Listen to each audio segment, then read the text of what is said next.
Il y a une petite pensée sur laquelle le Seigneur est en train de...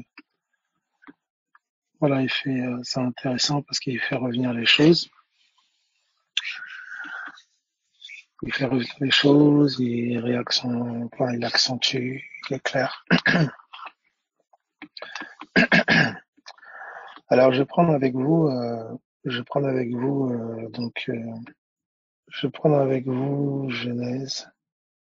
Genèse, à partir du chapitre 3. Genèse à partir du chapitre 3. Merci Jésus. Donc Genèse 3.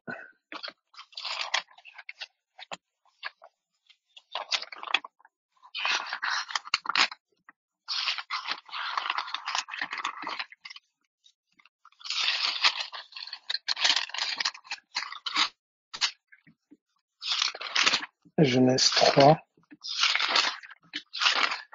Ok. Est-ce que c'est bon pour le son? C'est ok pour tout le monde? Genèse 3, à partir du verset... Voilà, Genèse 3 à partir du verset... à partir du verset 1er. On peut prendre Genèse 3, 1. Ok. Genèse 3, 1.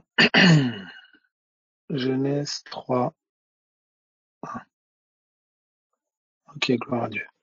Donc je lis.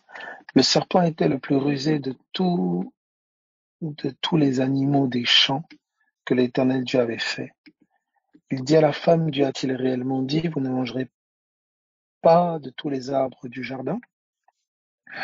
La femme répondit au serpent, nous mangeons des fruits des arbres du jardin, mais quant aux fruits de l'arbre qui est au milieu du jardin, Dieu a dit, vous ne mangerez point, et vous n'y toucherez point, de peur que vous ne mouriez. Alors le serpent dit à la femme, vous ne mourrez point. Mais Dieu sait que le jour où vous en mangerez, vos yeux s'ouvriront, et que vous serez comme Dieu, connaissant le bien et le mal. Donc il y a une connexion. J'aime, il est dit ici, vos yeux s'ouvriront et vous serez. Vos yeux s'ouvriront et vous serez. Il y a comme une connexion entre les yeux qui s'ouvrent et l'être. Est-ce que ça va jusque-là pour tout le monde? Est-ce qu'on peut évoluer? Voilà. Donc, il y a une connexion entre les yeux qui s'ouvrent et l'être. D'accord? Parce que vos yeux s'ouvriront, vous serez comme. Vous serez comme. D'accord? Donc, voilà, voilà, que le Seigneur vraiment puisse inspirer et amener comme ça m'a été amené et que ce soit vraiment pragmatique. Alors, il dit, Dieu sait que vos yeux s'ouvriront et vous deviendrez, vous serez comme, d'accord? Et vous serez comme Dieu, connaissant le bien et le mal.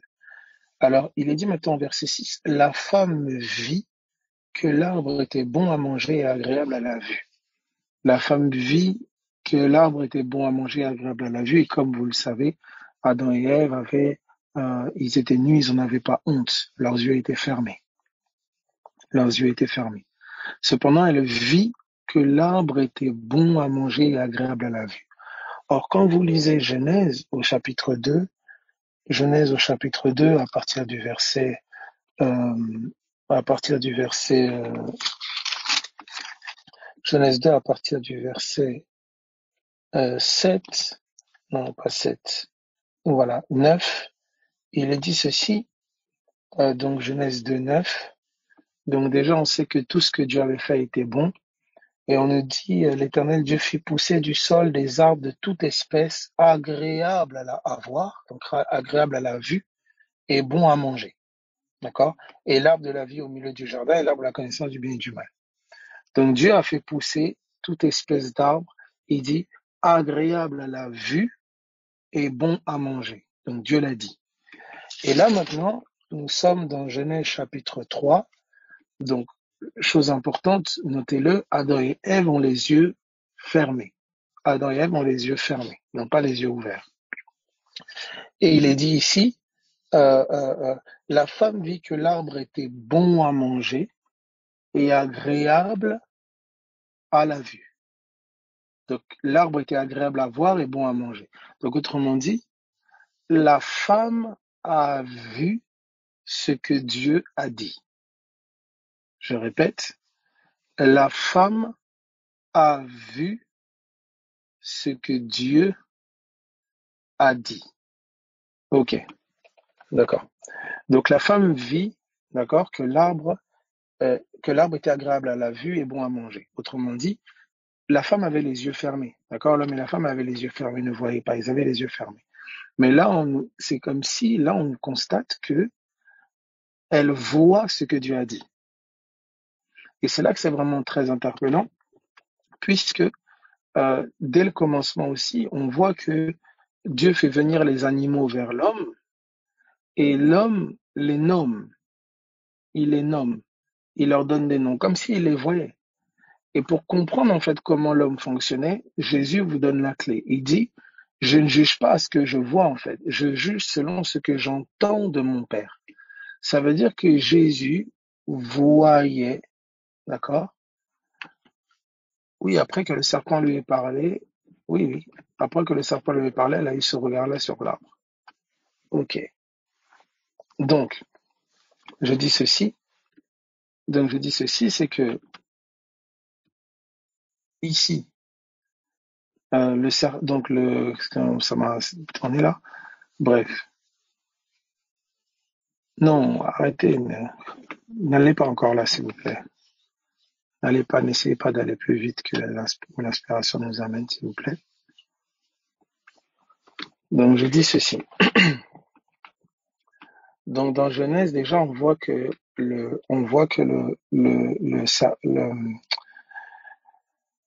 donc, Adam, merci Jésus, Adam nommait les animaux, mais Adam ne voyait pas. Donc, Adam ne nommait pas les animaux depuis ses yeux physiques, parce qu'Adam ne les voyait pas. Et en fait, c'est quand on va regarder Jésus, que Jésus va nous dire qu'il juge selon ce qu'il entend de son Père. Je répète, il juge selon ce qu'il entend de son Père. Est-ce que ça va jusque-là pour tout le monde? Je ne sais pas si je suis un peu clair. Ok. Donc ça veut dire, le jugement de Jésus était basé sur ce qu'il entendait. D'accord? Le jugement de Jésus était basé sur ce qu'il entendait. Vous avez encore un autre exemple. Vous avez Dieu qui va dire à Pierre, ce que j'ai déclaré pur, ne le regarde pas comme souillé. Ce que j'ai déclaré pur, ne le regarde pas comme souillé. Donc en fait, qu'est-ce qu'on comprend par ces quelques témoignages ici? C'est qu'en fait, nos yeux peuvent voir ce que Dieu dit. Nos yeux peuvent voir ce que Dieu dit. Maintenant, c'est ces yeux-là que je veux toucher. Parce que c'est vrai qu'on dit les yeux du cœur, les yeux. Mais je pense que je vais employer un terme aujourd'hui qui va permettre d'avoir une perspective encore plus pragmatique. Vraiment une perspective encore plus pragmatique, de mieux encore percevoir et saisir la notion des yeux. Alors, ici, donc, on voit donc dans Genèse 2 que l'homme va nommer les animaux, et quand d'ailleurs la femme va arriver, il va dire, voici cette fois-ci, hein, il était dans un sommeil quand la femme a été formée, il dit pourtant, voici cette fois-ci, donc là vraiment, elle, c'est la femme. Pourtant, ses yeux étaient fermés, il était plongé dans un profond sommeil. Pourtant, il a su identifier la femme. Donc, on comprend encore bien que c'était pas avec les yeux physiques, c'était pas avec les yeux naturels qu'il a identifié la femme, d'accord, mais avec d'autres yeux. C'est ces yeux-là que je veux toucher parce que vraiment, il m'a fait comprendre, encore 2 jours, quoi. Ces jours, précisément l'importance en fait du regard et souvent on dit regard, mais les gens ont du mal à capter, ont du mal à pouvoir se donner une idée. Alors il m'a dit, Abel, l'imagination. Et là, ça m'a vraiment, je me suis dit waouh, et ça m'a vraiment ouvert un champ, tout un champ. C'est impressionnant, en fait quand tu comprends que ce sont les yeux, ce sont des yeux. Ton imagination, c'est des yeux. Et quand tu commences déjà à avoir une perception de cela, donc on va voir ensemble, hein, c'est fantastique quand Jésus dit les yeux sont la lampe du corps, ou bien quand on va voir même la Genèse, vous allez voir l'importance de la proclamation la proclamation, la prière, vraiment le travail du cœur, le travail du cœur. Alors, regardez, nous sommes donc premièrement déjà ce regard-là. Alors déjà, ça commence où? Ça commence déjà dès Genèse. Regardez ce qui se passe dans Genèse. Nous sommes dans Genèse. Nous sommes dans Genèse. Et souvenez-vous, lorsque Paul parle dans 2 Corinthiens 4:6, Paul est en train de dire, le Dieu qui a dit que la lumière soit, a fait briller la lumière dans nos cœurs. Je répète, le Dieu qui a dit que la lumière soit, a fait briller la lumière dans nos cœurs. Donc on voit en fait que l'apôtre Paul, il prend Genèse et il l'amène dans la dimension intérieure. Il l'amène dans la dimension du cœur. Est-ce que ça va jusque-là pour tout le monde? Ok.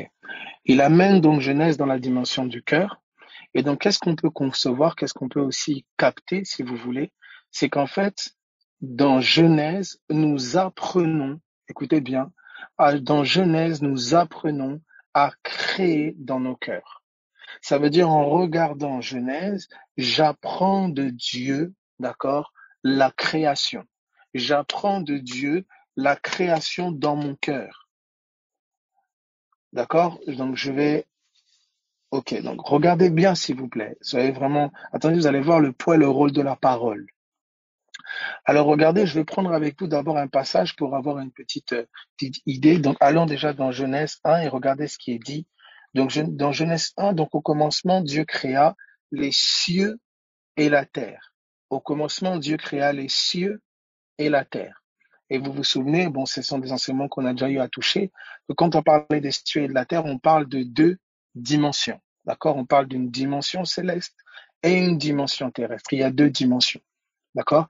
Et on a vu en fait que on a eu à voir déjà, hein, bon, pour ceux voilà, ceux qui n'étaient pas là, vous pouvez regarder sur le SoundCloud, dans les enseignements de base, que la dimension céleste, elle touchait à une dimension intérieure et la dimension terrestre à une dimension extérieure. Donc on a eu à le voir avec le Notre Père, hein, que ta volonté soit faite sur la terre comme au ciel.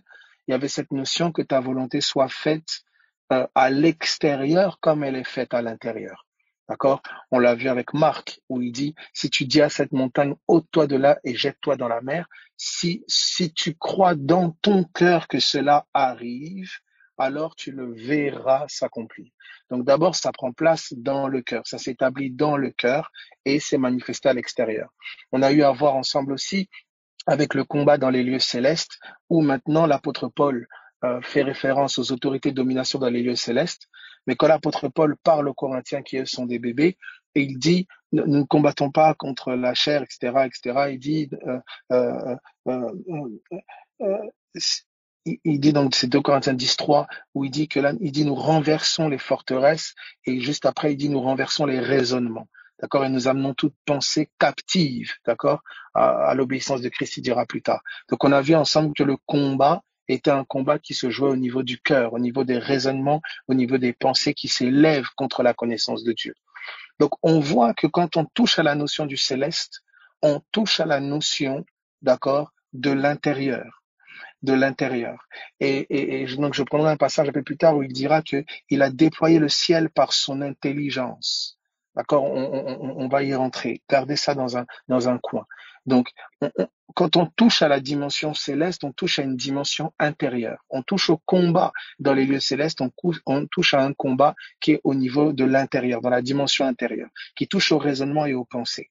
Et vous allez voir du coup l'imagination. Et c'est fou. En fait, c'est impressionnant de voir comment beaucoup perdent le combat déjà au-dedans. Comment beaucoup imaginent toujours le pire. Comment les esprits, en fait, font des dégâts absolument extraordinaires dans le cœur, dans les mentalités, dans les raisonnements, en fait, dans l'imagination des gens.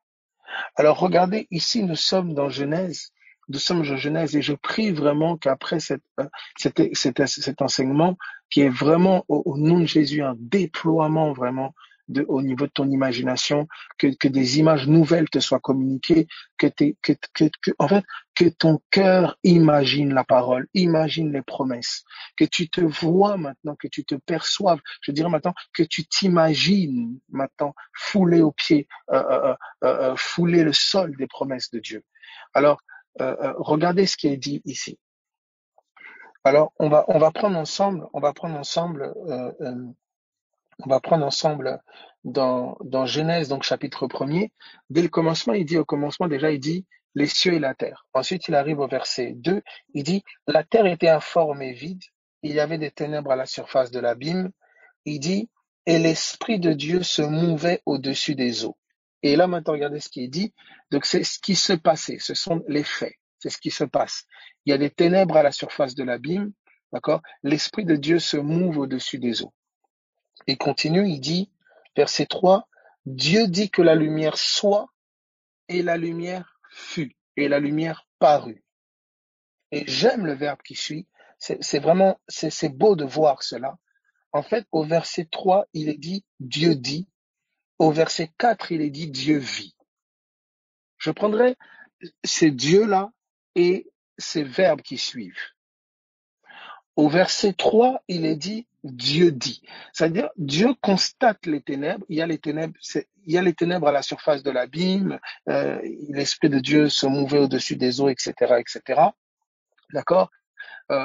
Dès le commencement, déjà, il y a deux dimensions qui sont établies, les cieux et la terre. Ensuite, il y a un constat, la terre est informe et vide.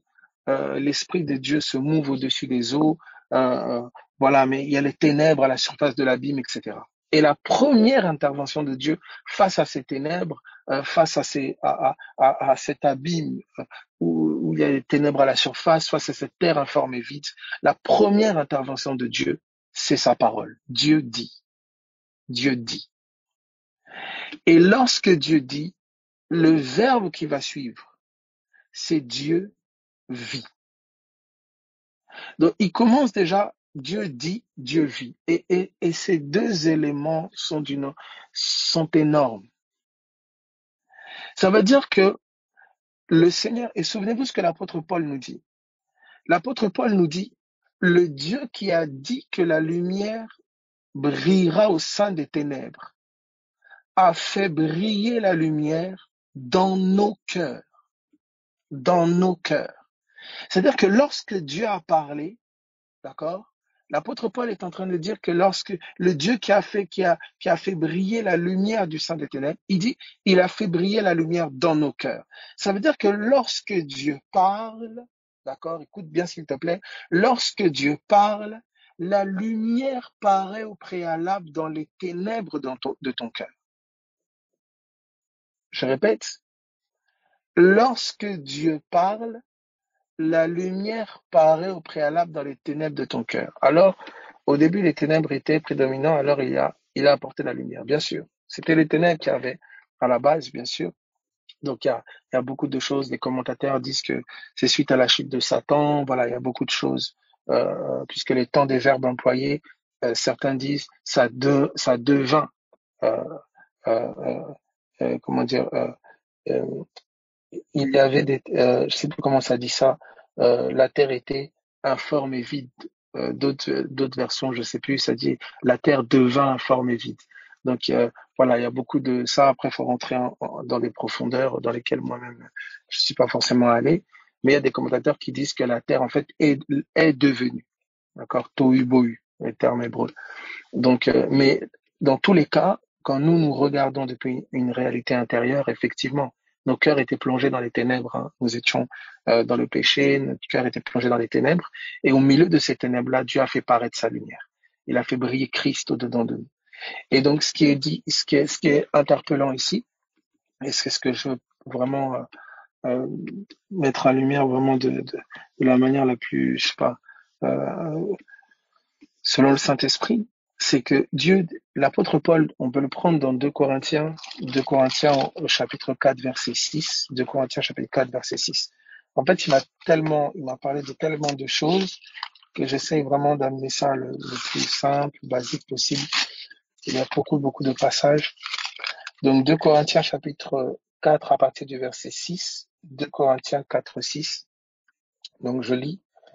Car Dieu qui a dit que la lumière brillera au sein des ténèbres, a fait briller la lumière dans nos cœurs, d'accord? Pour faire resplendir la connaissance de la gloire de Dieu sur la face de Christ. Donc il dit ceci. Le Dieu qui a dit que la lumière brillera au sein des ténèbres a fait briller la lumière dans nos cœurs. Il a fait briller la lumière dans nos cœurs. Donc, quand je regarde maintenant Genèse 1, où Dieu dit que la lumière soit et la lumière fut, d'accord? Dieu vit que cela était bon, d'accord? Dieu vit. Ça veut dire que il y a une lumière qui paraît en toi, lumière de la parole, que tes yeux sont censés voir. Quels yeux? Quels yeux? Écoute très attentivement, s'il te plaît. Quand la lumière de la parole vient dans ton cœur, elle illumine ton imagination. Ça veut dire que là, écoute très attentivement, s'il te plaît, écoute très attentivement. Toi qui peux t'asseoir et t'imaginer encore dans des choses, je sais pas comment, tu te vois, je sais pas, comme une personne, je ne sais pas comment, tu te perçois, je ne sais pas comment, tu t'imagines des choses terribles, tu pars des fois dans des récits, c'est le monde de Narnia dans ta tête, je sais pas comment, et tu te laisses aller, etc. Écoute attentivement, s'il te plaît. La parole de Dieu, on va prendre ces passages-là. La parole de Dieu vient bâtir un monde nouveau dans ton imagination.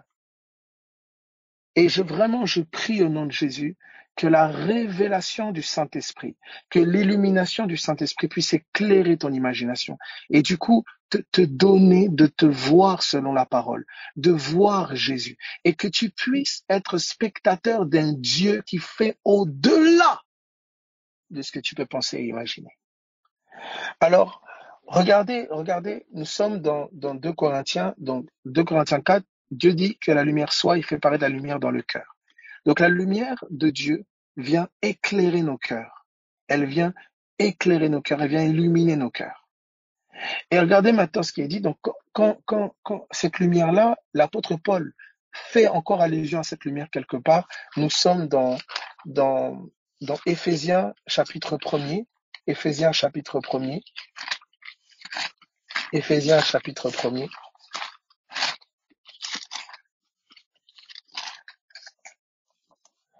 Éphésiens chapitre 1er. Éphésiens chapitre 1er à partir du verset Éphésiens 1 à partir du verset, on peut prendre 18, je pense. Voilà. Donc j'aimerais, voilà, pour ceux qui connaissent un peu les synonymes qu'on a eu à toucher, là nous sommes au niveau de que ta volonté soit faite dans mes œuvres comme dans mes pensées. Que ta volonté soit faite dans la réalité comme je l'imagine, comme dans mon imagination et au-delà.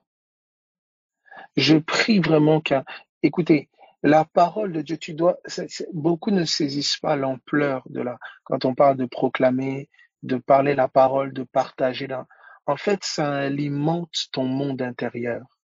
Et il y a une création dedans de toi. Écoute attentivement, s'il te plaît. En fait, un homme nouveau, exactement comme la parole a bâti, en fait, une création dans Genèse 1, et ben la parole bâtit une création en toi, dont la finalité, c'est un homme établi, un homme nouveau. Adam a été bâti, créé le 6e jour. Vous voyez, le 6e jour avant de cette entrée dans le repos. Et de la même manière que, en fait, Dieu, par sa parole, bâtit en toi toute une réalité. Il bâtit en toi les luminaires, il bâtit en toi tout un monde nouveau, il bâtit en toi toute une réalité nouvelle. Et la finalité de toute cette création nouvelle qu'il bâtit en toi, c'est bâtir l'homme, bâtir le Christ en toi. Donc là, mes amis, vraiment, je ne sais pas comment vous expliquer. Je crois que depuis ta chambre même, je crois que depuis le travail, je crois que depuis n'importe quel endroit, le Saint-Esprit va commencer à te transporter. Il va commencer à t'amener, en fait, il va t'amener à naviguer. Il va commencer à t'amener à naviguer dans la parole. Ton imagination est tellement abîmée. Tu as une facilité à imaginer le pire. Tu as une facilité. En fait, il y a des personnes qui ont le cœur traumatisé par une multitude d'événements, ce qui fait qu'ils ont cette promptitude à imaginer le pire. Ils ont cette promptitude en fait, ils ont une imagination qui a complètement été pervertie par les traumatismes, par les chocs, par les blessures, qui a complètement été prise en otage par comment dire, d'autres esprits. On va toucher au raisonnement, aux forteresses qui sont en fait établies dans l'imagination. C'est comme ça que vous avez comme ça des personnes qui ont cette facilité, quand un esprit de peur tient quelqu'un, regardez les choses terribles que la personne s'imagine. Un esprit de jalousie, un esprit d'amertume, un esprit de... Regardez comment en fait, les inspirations et les pensées affectent l'imagination de quelqu'un, affectent en fait les pensées de quelqu'un et toute son imagination est complètement biaisée, alors que celle-ci est un instrument pour Dieu afin d'établir la nouvelle création, afin que les merveilles de Dieu puissent déjà prendre place au-dedans d'un homme. Dieu veut que tu t'imagines guéri. Dieu veut que tu t'imagines marchant avec lui, marchant dans sa présence. Dieu veut que tu imagines les anges de Dieu t'environner, la réalité du ciel prendre place. Pendant que je suis en train de te parler là, ton imagination est affectée et touchée. Ta mentalité commence à changer. Dieu veut que tu puisses t'imaginer libre, t'imaginer complètement affranchi. Pendant que je suis en train de parler là, l'Esprit de Dieu est en train d'affecter ton imagination, est en train d'affecter tes yeux. Et la parole dit, tu es transformé à la même image, de gloire en gloire. Quand tu commences à regarder, quand ton imagination, quand tes yeux, quand tes pensées commencent à se tourner vers ce que Jésus a fait, vers ce que Jésus est, vers ce que tu es en lui, il y a une puissance qui est déployée, une puissance transformatrice qui est déployée et qui commence à œuvrer en toi au-delà même de ce que tu imagines, au-delà même de ce que tu peux penser. On dit au-delà, ça veut dire qu'il y a déjà un minimum. Il fait au-delà de ce que tu peux penser et imaginer. Tu as pensé et imaginé, mais l'action va au-delà. Alors, regarde ceci, nous sommes en train d'aller quelque part. Regarde, nous sommes dans Éphésiens, nous sommes dans Éphésiens à partir, voilà comment beaucoup de personnes, oh béni soit Dieu, regardez l'imaginaire d'un enfant, oh béni soit Dieu, regardez comment certaines personnes sont emprisonnées. Certaines personnes ne peuvent plus s'imaginer vivre autrement que comme ils sont aujourd'hui. Certaines personnes n'arrivent plus même à s'imaginer libres. C'est-à-dire que c'est comme si leur être intérieur est en prison. C'est-à-dire les images, la pensée, les raisonnements qu'on leur a communiqués, ça les a enfermés. Certains n'arrivent plus à imaginer ce peuple-là libre. Certains n'arrivent plus à imaginer cette nation transformée, libérée, affranchie. Certains n'arrivent plus à imaginer leur famille complètement impactée par la puissance de Dieu. C'est-à-dire l'imagination est complètement affectée par des inspirations démoniaques et les raisonnements s'établissent comme des forteresses. Alors, regardez, nous sommes en train d'aller. Je prie que tu puisses commencer à imaginer ton frère complètement affranchi. Je prie que tu puisses commencer à imaginer ton enfant complètement touché par la puissance et la grâce de Dieu. Je prie que tes yeux soient affectés par la parole de Dieu. Je prie que tu commences à te voir comme le Seigneur te voit. Commence à t'imaginer comme le Seigneur t'imagine. Commence à t'imaginer en train de voir les malades guéris, voir les personnes délivrées. Commence à imaginer ce proche-là délivré, guéri, impacté par la puissance de Dieu. Et regardez par où ça commence la parole. La parole va commencer à façonner ton imagination. Oh Jésus. Voilà pourquoi Dieu dit, ensuite Dieu vit. Ce que tu vas parler régulièrement va commencer à affecter ce que tes yeux regardent, ce que tes yeux voient. Tu bâtis ton imagination avec la parole. C'est ta bouche. Et dans cette réalité-là, ta bouche est le gouvernail. Il est le gouvernail. On va aller regarder ceci. Nous sommes dans Éphésiens chapitre 1er. Éphésiens chapitre 1er, à partir du verset 18. Je prie que les prisons s'ouvrent, je prie que les mentalités soient libérées, affranchies. Je prie que tu commences vraiment que les paroles que Dieu te donne, ça puisse commencer à affecter tes yeux intérieurs. Tu puisses commencer à te voir dans ces paroles-là. Tu puisses commencer à t'imaginer dans ces réalités-là. Alors regardez ce qui est dit ici. Nous sommes donc dans Éphésiens 1, à partir du verset 18, donc je lis, qu'il illumine les yeux de votre cœur pour que vous sachiez quelle est l'espérance qui s'attache à son appel. Qu'il illumine les yeux de votre cœur. Qu'il illumine les yeux de votre cœur afin que vous sachiez. Donc, la parole, d'accord, la révélation, d'accord, elle illumine. Elle illumine. C'est-à-dire, Dieu illumine les yeux de ton cœur. Il illumine les yeux de ton cœur. Mais quels yeux? Ce sont ces yeux-là que nous touchons. Alors nous avons eu à aller dans Genèse, nous avons vu, elle vit que l'arbre était précieux pour ouvrir l'intelligence. L'intelligence. Et on a vu ensemble cette connexion entre les yeux et l'intelligence. Et là, j'ai dit, waouh, Seigneur. Le Seigneur commença par montrer Abel, comprendre ses voix. Comprendre ses voix. Alors, c'est pour ça que l'intelligence d'un enfant est impactée sérieusement par ce qu'il voit. Il imite. C'est fou. Je ne sais pas si vraiment fait. Regardez, c'est fou comment il regarde, imite. Regardez comment en 2 minutes, vous pouvez, très vite déjà, vous prenez une araignée. Une araignée, c'est minuscule.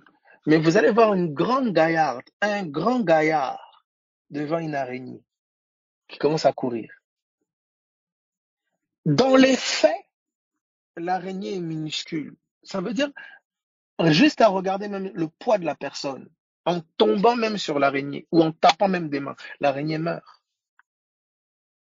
Mais qu'est-ce qui fait tout le comportement de la personne face à l'araignée? Son imagination. Dans ses pensées, l'araignée est géante. Elle va lui piquer la main, elle va attaquer, elle va lui faire un truc, ça, je sais pas. Et c'est une imagination terrible. Regardez comment même lorsque Dieu te pousse à l'obéissance, comment imaginer le pire te paralyse dans ton obéissance. Et c'est fou parce que quand une inspiration te fait imaginer du mauvais et que tu vois ce mauvais se passer, ça consolide cette vérité, en fait, ce mensonge dans ton imagination. Et ça t'emprisonne encore davantage. C'est ça qui est terrible. C'est qu'une influence va te donner un regard, va te donner d'imaginer une situation mauvaise. Et quand la situation arrive, qu'est-ce que ça fait? Ça consolide ce mensonge dans ton imaginaire. Ça consolide ce mensonge dans tes pensées. De telle sorte que quand la parole de Dieu vient maintenant avec une pensée nouvelle, tu es comme cloisonné dans cette tradition, dans cette forteresse. Alors je te dirais cette phrase-là, ose, ose. Alors il y a tellement eu parfois expériences comme ça où j'ai imaginé ça, je m'attendais à ça, et finalement il n'y a pas eu ça, il n'y a pas eu ça. La déception, les échecs, vous comprenez ça? De déception en déception, j'ai pêché toute la nuit. La personne qui a pêché toute la nuit, elle espérait quand même prendre du poisson. Elle imaginait qu'en allant, elle aurait quand même du poisson. Il a pêché toute la nuit, il n'a rien pris. Et que se passe-t-il? Le fait qu'il n'ait rien pris, il y a un découragement qui s'installe, il y a quelque chose qui s'installe dans sa pensée. Et lorsque Dieu vient et il dit jette le filet, le souvenir de ce qu'il a vécu la nuit se dresse. Ça vient toucher ses pensées. Il se souvient. Ça vient toucher son imagination, ses pensées, ses raisonnements. Il se souvient. Et boum, c'est comme une forteresse. Mais maintenant, face à cette forteresse, tu as le choix de la laisser te dominer ou mets sur ta parole. Mets sur ta parole. Je jette le filet. Oui, tes souvenirs, ton expérience, ton passé, ton histoire peuvent avoir affecté ton imagination, affecté tes raisonnements et t'imposer une idée. Et tu te retrouves en face d'un choix intérieur. C'est celui de choisir ce que Dieu a dit ou de persister à imaginer d'autres pensées, d'autres paroles, d'autres raisonnements. Et mes amis, je vous dis qu'il y a un combat là, puisque Paul nous dira maintenant, nous renversons les forteresses. Autrement dit, nous renversons les raisonnements. Allons ensemble dans Romains chapitre 1er, à partir du verset 21. Romains 1, 21. Romains 1, 21. Romains 1, 21. Alors je lis ceci, Romains 1, 21. Alors il est dit ceci. Car ayant connu Dieu, ils ne l'ont point glorifié comme Dieu, et ne lui ont point rendu grâce, mais ils se sont égarés dans leurs pensées, et leur cœur sans intelligence a été plongé dans les ténèbres. Ils se sont égarés dans leurs pensées. Est-ce que quelqu'un peut prendre ici dans les Strongs pensées? Donc je prends ici. Ok. Donc je prends ici dialogismus. Alors regardez ce qui est dit ici. Il dit, ils se sont égarés. Voilà, merci. Merci point. Il dit, ils se sont égarés dans leur raisonnement, dans leur but, dans leur dessein. D'accord? Les pensées d'un homme, raisonnement. Alors regardez. Tac, tac, où tu es? Réfléchir. Si quelqu'un me le trouve, on serait bien imputé. Ah, où tu es? Ah, attendez. Merci Jésus. Procès namasata. Pensez.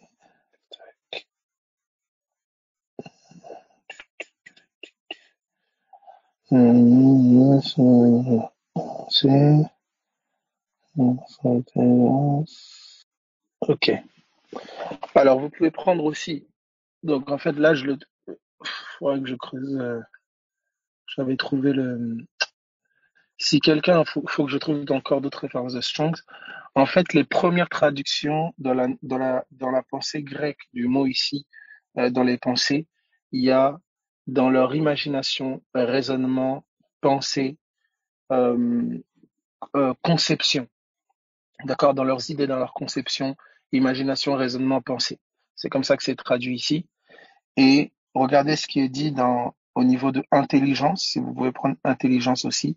Quelqu'un peut me mettre les Strong d'intelligence.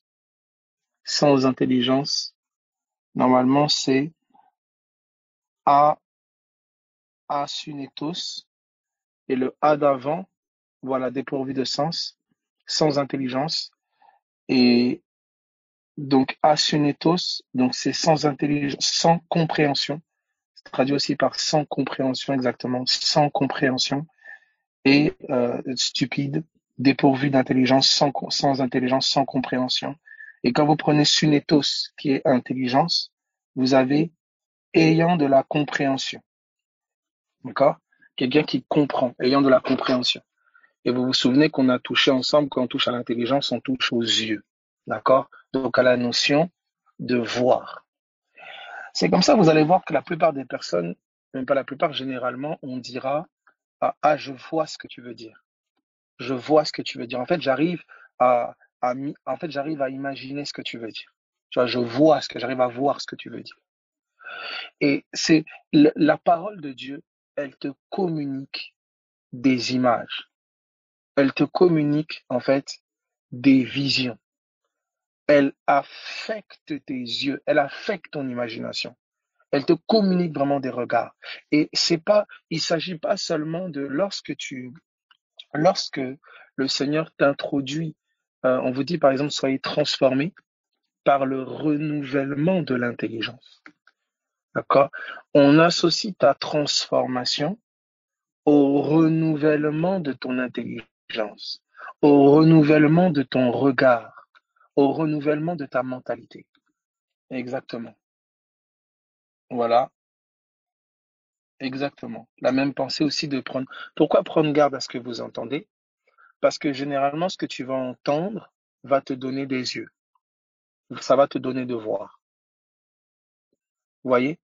Et donc, dès l'instant où ce que tu vois est biaisé et mensonger, je peux t'enfermer par tes yeux. Vous vous souvenez, lorsque nous avons pris ensemble Ésaïe, nous avons lu en parallèle Ésaïe 61, l'Esprit de l'Éternel est sur moi car il m'a oint guérir les cœurs brisés, etc., annoncer une bonne nouvelle aux malheureux. Et il dit à un moment pour annoncer aux prisonniers la liberté et la délivrance.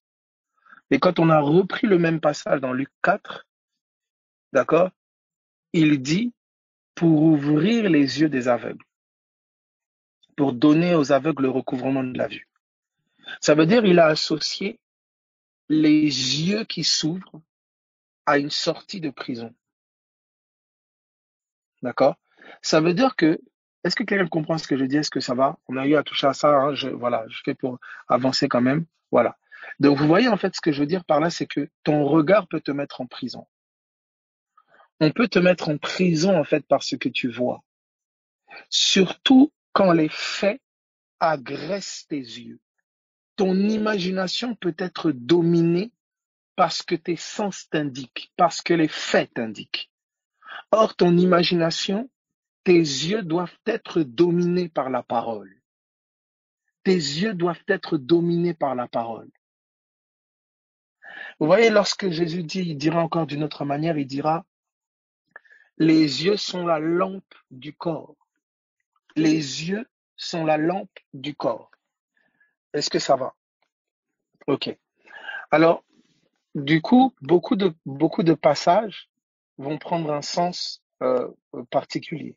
Quand on vous dit, tournez les regards, tournez les regards. Comment je tourne les regards? Mes pensées, mes pensées. Je m'efforce de, voyez, je tourne les regards. Quand je tourne les regards, j'imagine. Quand je commence à penser, je commence à imaginer. Je commence en fait, à penser la parole, à imaginer la parole, à me voir selon la parole. De la même manière, une autre influence va venir.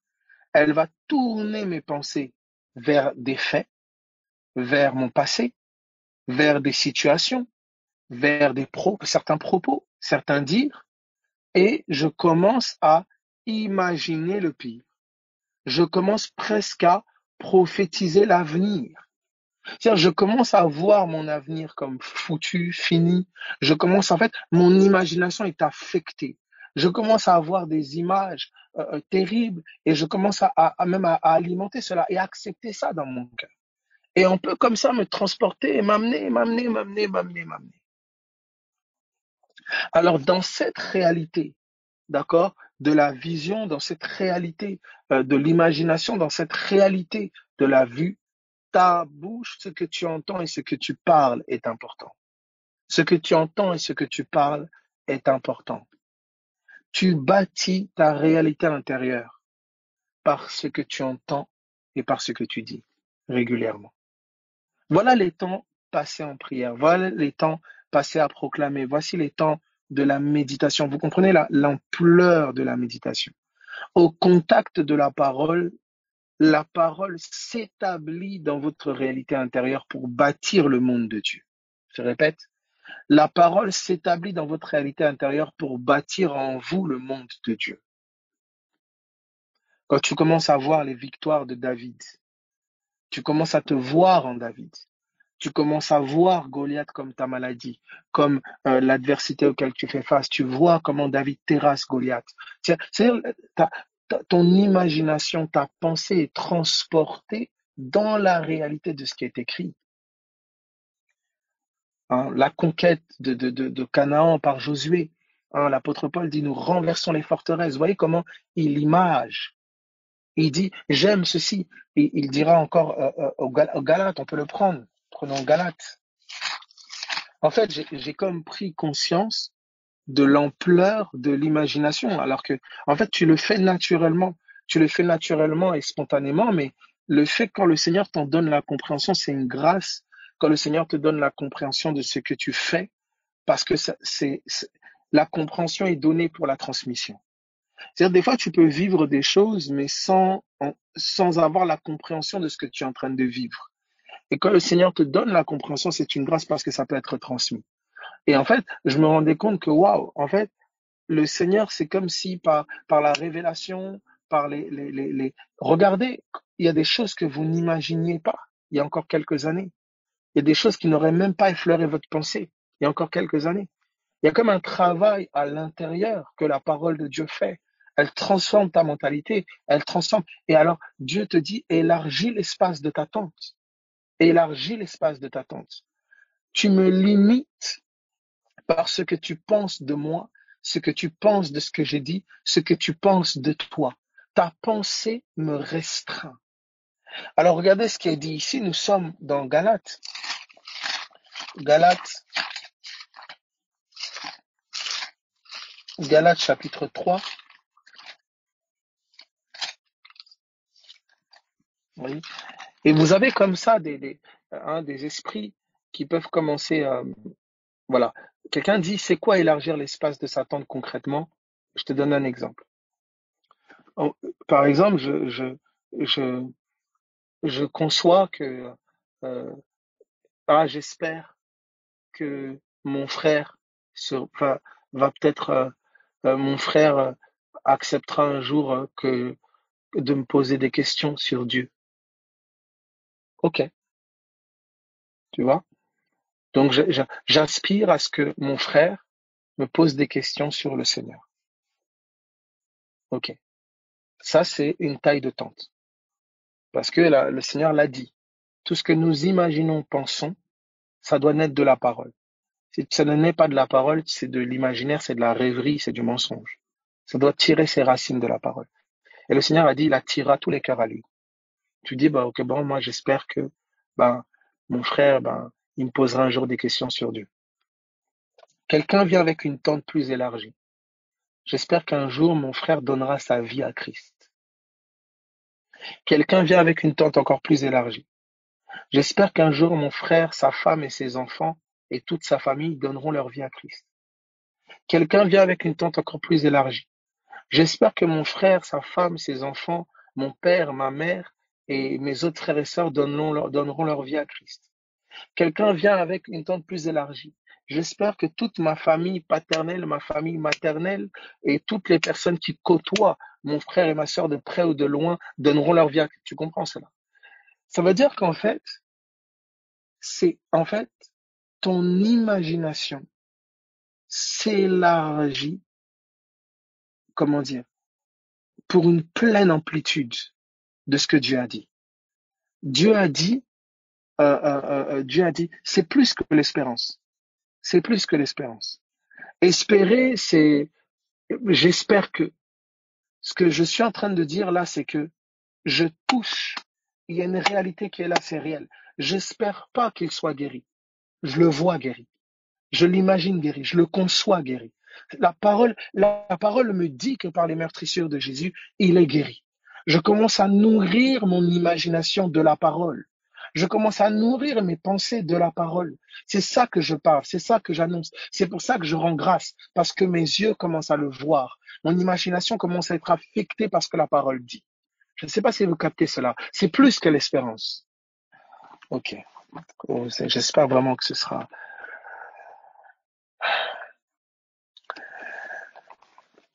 Regardez ce qui est dit. Exactement. Exactement. Ça veut dire que c'est un moment, tu te vois avec. C'est le Seigneur par sa parole qui élargit. Alors, alors vous comprenez il y a pas de méthode en fait. Si tu commences en fait, en vrai, tu adhères. Regardez. Je te dis, monsieur, vous avez gagné un vélo. Si je te montre le vélo, je te dis, voilà, vous avez gagné ce vélo noir.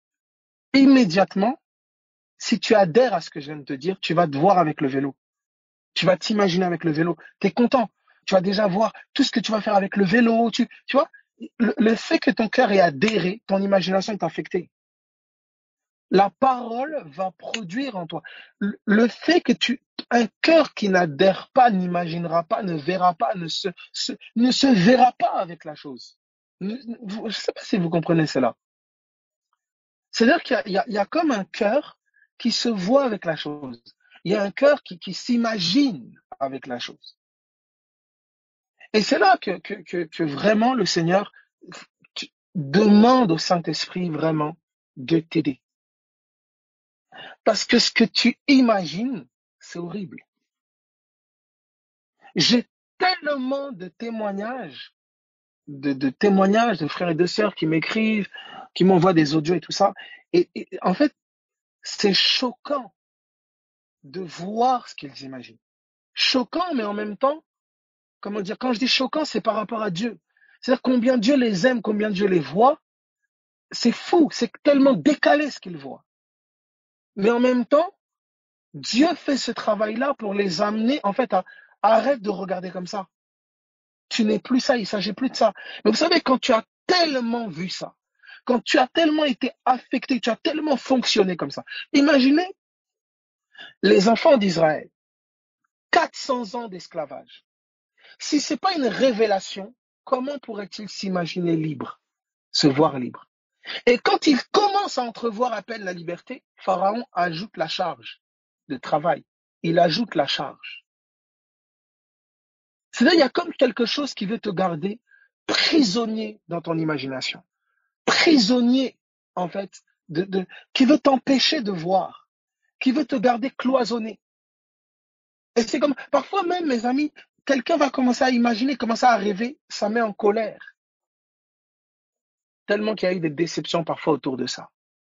Mais j'aimerais t'exhorter à persévérer, à imaginer la parole.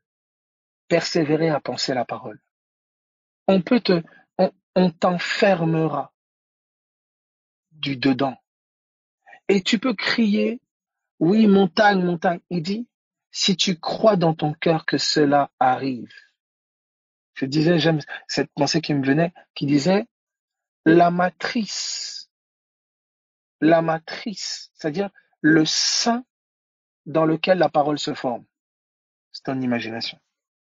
C'est-à-dire que elle prend forme au-dedans de toi. Elle s'incarne dans tes pensées. Et ça affecte en fait, regardez, Dieu dit, Dieu vit. Regarde comment ce que tu vas voir va affecter le reste de tes sens, tes sentiments, tes émotions. Regarde, même lorsque je te dis quelque chose, c'est pas le fait que je t'ai dit quelque chose, parce que si tu ne comprends pas ce que je te dis, je viens de te dire, par exemple, toute ta famille a été, calcinée. Tu sais pas ce que c'est calciné, tu comprends pas, tu vois pas ce que c'est calciné. Écoute ma phrase, tu ne vois pas ce que c'est calciné. Tu es tranquille.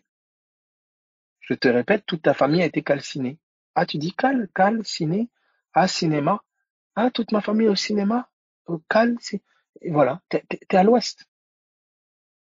Parce qu'en vérité, tu ne vois pas. Mais dès l'instant où la compréhension, c'est-à-dire, note, la compréhension, c'est-à-dire la vue de calciner tes données, ça produit en toi un enchaînement d'émotions, de réactions. Quelque chose se passe en toi parce que tu as vu ce que je te dis. C'est comme ça que regardez, même au niveau, euh, vous avez des personnes, par exemple, pour leur expliquer, qui ont du mal à voir quand vous leur expliquez, euh, et c'est même général, c'est démontré, quelqu'un qui imite, qui va voir quelqu'un faire, en fait, il a une idée, il le voit, il comprend plus vite. Et c'était d'ailleurs la pédagogie hébraïque, hein, euh, d'enseigner par l'imitation. Alors je peux t'asseoir, je te dis, bah écoute, tu sais, pour conduire une voiture, il faut que tu mettes tes mains sur le volant. Ensuite, il y a 3 pédales. Il faut que tu mettes. Quelqu'un qui arrive à voir tout ce que je suis en train de dire, il aura une idée. Mais la manière la plus exacte et précise de voir, c'est d'être dans une voiture, de voir le volant, de voir les pédales. En fait, regardez, c'est toujours une affaire de vue et de précision dans ce que tu vois. Ce que Dieu te dit, est-ce que tu le vois? Fils de l'homme, que vois-tu? Et c'est à chaque fois la parole de Dieu est venue confronter nos mondes intérieurs. Elle est venue confronter nos mondes intérieurs.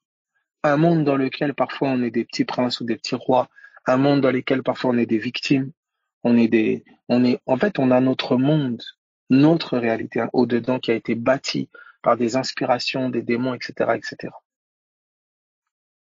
Amen. Et là, vous voyez, la parole vient déjà renverser ce monde, engloutir ce monde dans les eaux, comme le monde de Noé a été englouti par les eaux. Vous voyez, la parole vient engloutir mon vieux monde, mes imaginations passées, comment je me concevais, comment je me voyais. La parole vient engloutir ce vieux monde-là et bâtir un monde nouveau.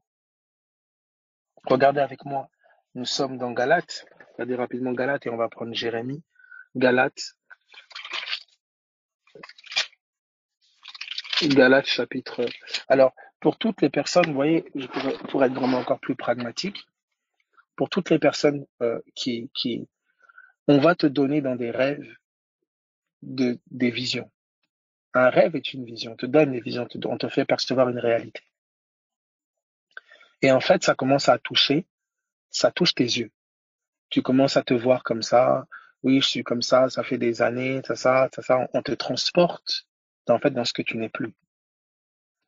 Mais la parole de Dieu, il est là ton combat. C'est qu'il y a un combat dans ton imagination. Il y a un combat dans tes raisonnements. Il y a un combat dans tes pensées. Tu n'es plus cette personne-là. Il y a un monde dans lequel tu es un fils de Dieu, une fille de Dieu, pure, selon Dieu. Mais dans quel monde? Dans le monde de la parole. Tu peux t'imaginer selon la parole. Puis tu peux voir ce que la parole te montre. Tu peux voir avec les yeux que la parole te donne. Ou tu peux voir avec les yeux que les esprits te donnent, que tes sensations te donnent, que tes sens te donnent, que tes impressions te donnent. C'est toi qui décides de choisir le monde dans lequel tu vis. C'est toi. Dieu a mis devant toi la mort et la vie. Il dit choisis la vie. Et J'aime, il dit la bénédiction et la malédiction. Il dit les bonnes paroles et les mauvaises paroles. Par ta bouche, parce que tu entends, par ce dans quoi tu t'immerges, tu fais le choix de vivre dans la réalité que tu as choisie. Cette réalité qui domine intérieurement va progressivement s'incarner extérieurement. La création, la formation. Souvenez-vous, Genèse 1, intérieur, Genèse 2, extérieur. Donc, alors, de manière concrète, Dieu va commencer à te communiquer tes pensées, des images, où tu vois Jésus terrasser l'ennemi. Vous n'avez pas remarqué, regardez la plupart des écrits, les écrits des prophètes, tout ça. Vous n'avez pas remarqué, c'est très imagé. C'est très imagé. Le langage hébraïque est très imagé. Regarde, voyez, vision. C'est très imagé. Voyez? Un lion qui est terrassé par ceci. C'est très, parce qu'en fait, nos yeux ont un rôle absolument fondamental. Voyez? Et donc, du coup, et même la notion de révélation. Quand on parle de révélation, c'est action d'ôter le voile. Tu ôtes pas un voile sur les oreilles. Tu ôtes un voile sur les yeux. Tu ôtes un voile sur quelque chose afin que les yeux voient. Donc, il y a quelque chose de l'ordre de la révélation. Il y a quelque chose de l'ordre de la parole qui touche à nos yeux intérieurs. Voyez? Qui touche à nos yeux. Et c'est comme si d'autres yeux se sont ouverts parce qu'on a mangé d'autres paroles. Alors, on nous a comme communiqué un regard esclave d'autres entités. On nous a communiqué un regard. Vous allez voir quelqu'un qui se voit comme, je sais pas moi, une prostituée. Quelqu'un qui se voit comme quelqu'un de violent. Quelqu'un qui est condamné, moi c'est pas la peine, de toute façon j'ai toujours été addict à ça. Vous voyez, quelqu'un qui ne se voit pas ou ne s'imagine pas autrement. Parce qu'une entité l'a enfermé là-bas. Or, la parole de Dieu a créé un homme nouveau. Elle a créé un nouveau toi. Et tu peux imaginer ce nouveau toi parce que c'est pas une rêverie, c'est la réalité. C'est une réalité qui est dans la parole. Tu peux mettre ton imagination au service de la parole de Dieu. Parce que ce n'est pas une rêverie. C'est pas, des rêveries d'enfants. Non. C'est une rêverie réelle. Et tu verras, Dieu va te communiquer parfois ces choses en rêve. Il va te communiquer ces choses à travers des paroles, un enseignement, etc. Commencer à impacter ton regard, impacter ta mentalité. Tu commences à te voir avec l'autorité. Tu commences à te voir comme dominant. C'est toi qui domines Goliath. Tu commences à te voir comme dominant sur cet esprit, comme le terrassant. Tu commences à voir l'épée. Regardez l'Apocalypse. Regardez l'épée à double tranchant qui sort de la bouche de Jésus. Regardez, c'est bourré d'images. On communique. C'est-à-dire qu'il est transporté dans le monde des visions. Il voit Jésus se forme de l'agneau. Il voit comme un livre de vie. C'est-à-dire que Jésus est ton épée. Jésus est ton bâton. Jésus est ce feu qui t'environne. Et en fait, ton imagination doit être alimentée de ça. Des fois, pose-toi, arrête-toi. Ça, Seigneur, tu es mon feu. Tu m'environnes. Ta présence est là. Elle est comme une eau qui inonde parfois mon appartement ou qui inonde. Commence à alimenter ton imagination. Commence à parler cela. Oh Jésus. Écoutez, c'est une grâce vraiment là, ce qu'on a entendu par rapport aux grâces prophétiques. Tous ceux oh, tu navigues dans les rêves, tu navigues dans les visions, beaucoup de transport. Écoute attentivement là ce qui est dit. Regardez la suite, regardez ici. Nous sommes dans Galates chapitre 3, Galates chapitre 3 à partir du verset 1er. Il dit ceci. Ô Galates dépourvus de sens, qui vous a fasciné? Regardez. Ô Galates dépourvus de sens, qui vous a fasciné? D'autres versions disent, qui vous a ensorcelé? Pourquoi il dit ça? Regardez ce qu'il dit. Vous, aux yeux de qui Jésus-Christ a été peint comme crucifié. J'aime Paul a fait une peinture. Comment il a fait une peinture? Il a pris des pinceaux et là? Non. Il a commencé à révéler. Oh Jésus. Il a dévoilé par son enseignement le crucifié, par sa vie, par son enseignement. Il a dévoilé le crucifié. Il dit, c'est-à-dire, il a été comme dépeint sous vos yeux. Et c'est ça.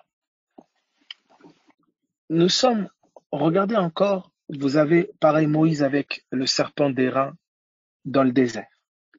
En fait, il y a quelque chose dans l'esprit qui est communiqué quand tes yeux voient. Et c'est pas seulement, comment dire, c'est pas seulement, comment expliquer, euh, lié à l'esprit de Dieu, mais c'est lié à des esprits aussi, à d'autres esprits. Quand un esprit arrive à te communiquer un regard, il t'enferme. Il t'enferme. Et ce regard, il peut te l'avoir communiqué depuis que tu es enfant, au travers de la bouche de tes parents, au travers de la bouche de l'école, au travers de la bouche de ton entourage, de tes amis. Il t'a communiqué un regard. Et tu es comme prisonnier, prisonnière de ce regard-là. Tu ne t'imagines pas autrement que ça. Oui, voilà, comme film acté. Mon frère, on fait attention parce que, on va dire après que Abel préconise Matrix. Mais écoutez, je n'ai pas dit ça, hein. Voilà, mais c'est un film. Non, voilà. Mais c'est un très bon exemple, mon frère. Voilà, oh Seigneur Jésus. On reste tellement prudent maintenant. Alors, est-ce que vous comprenez ça? Et c'est comme ça que vous pouvez, par exemple, en 2 minutes, vous enfermer vous prenez un peuple, vous le rendez esclave. Il ne sait même pas s'imaginer libre. C'est pas dans sa conception. Il ne s'imagine pas. Vous voyez? C'est terrible. C'est une prison. C'est-à-dire, même si vous lui offriez la liberté, il s'imaginerait même pas libre. Tu peux donner la liberté à quelqu'un qui est en prison intérieurement. Il vivra dans sa liberté comme un prisonnier. Je répète. Tu peux donner la liberté à quelqu'un qui est prisonnier au-dedans de lui. Il vivra dans la liberté comme un prisonnier. Donne des richesses à quelqu'un qui au-dedans de lui est pauvre. Avec ces richesses-là, il agira comme un pauvre. En fait, le Seigneur nous a fait comprendre que la vraie prospérité La vraie délivrance, la vraie victoire, elle est au-dedans. C'est comme ça qu'il vous dira, si tu regardes une femme pour la convoiter, tu as déjà commis l'adultère avec elle ou dans ton cœur. Mais comment? C'est l'imagination. Quand tu convoites, tu commences déjà, dans ton cœur, tu es déjà ailleurs, là. Regarde quand tu es en colère après quelqu'un, les images. Regarde comment des fois tu imagines, quand tu vas le voir, ce que tu vas lui dire. Tout ça, tu vois déjà comment tu vas sauter. Déjà, il y a des perversions. Regarde sous certaines inspirations, certaines peurs, certaines... mes amis, là j'étais, nous étions en campagne et tout ça. Et vous savez, dans le, voilà, voilà exactement, dialogisme, c'est ça. Voilà. Car du cœur, c'est du cœur que viennent les mauvaises pensées. Vous voyez, mauvaise imagination. Les meurtres, les adultères, voilà, vol, impudicité, témoins. Vous voyez, regardez, nous étions là, voilà, en campagne, tout ça, etc. Et quand tu as grandi à la ville, t'es pas habitué à certains animaux. T'es pas habitué à certains animaux. Je sais pas moi, des poules, des boucs, des, tu es pas habitué.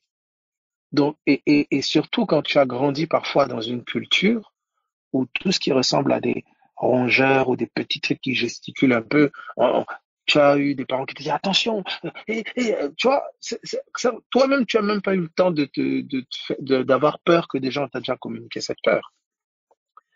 Et du coup, ce qui est étranger, ce que tu n'arrives pas à voir, ce que tu n'arrives pas à imaginer, ce qui est inconnu pour toi, parfois te fait peur. Et en fait, quand tu regardes bien, tu te retrouves, je sais pas moi, en face d'un lapin, et tu t'imagines que le lapin va sauter à ton visage, il va te mordre, il va te... En fait, c'est fou. Tu es en face du truc, ton imagination est déjà partie dans un délire. Alors que... mais- et c'est là que c'est tellement... Quand tu vois maintenant un petit enfant de 5 ans qui prend le lapin, non, toi-même tu t'assois, tu dis, oh, quelle imagination! En fait, c'est comme si on t'emprisonne dans un regard.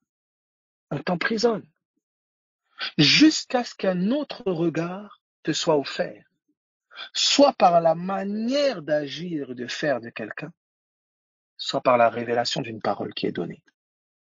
Mais il y a une révélation, il y a un moment où tu ouvres une fenêtre, il y a un regard qui t'est donné. Et le regard nouveau est le début d'une révolution en toi et autour de toi. Ce qui tient, écoutez ce que Jésus va dire, vous connaîtrez la vérité et la vérité vous rendra libre. Tout démon, toute entité, toute forme de captivité, elle commence par une captivité du dedans. La vraie liberté au dedans, elle impacte à l'extérieur. C'est-à-dire que il y a des choses, je te donne un exemple encore, il y a des choses que Dieu va te donner et veut mettre dans tes mains, mais comme ton imagination, le dedans de toi, écoute bien, la foi te donne de voir avant d'avoir. Ça veut dire que la foi te donne de voir avant d'avoir. La foi affecte ton dedans. Elle te projette déjà dans la chose avant même que dans le physique, la chose soit là. Ça veut dire que quand Dieu te dit vaillant héros, sa parole déjà en toi a produit le vaillant héros. Tes pensées qui commencent à s'aligner avec cette parole, c'est tes pensées qui s'alignent avec la vérité. Et maintenant, les circonstances vont venir confirmer le vaillant héros qui est en toi.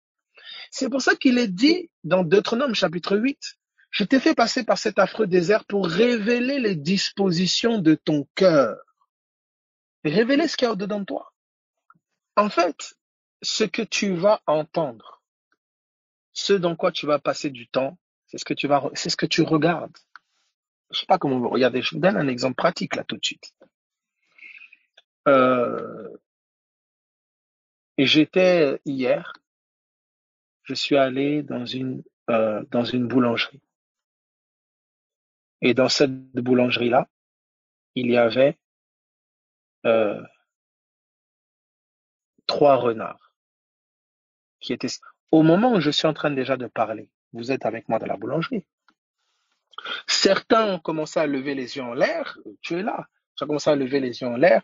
Certains, peut-être, tu tenais ton menton, tu as les yeux un peu fermés, tu essaies de te concentrer un peu sur ma voix, bien entendre. D'autres, mais en fait, vous tous là, tels que vous êtes là, si tu es un minimum concentré, ma voix sollicite ton imagination. Elle sollicite tes yeux.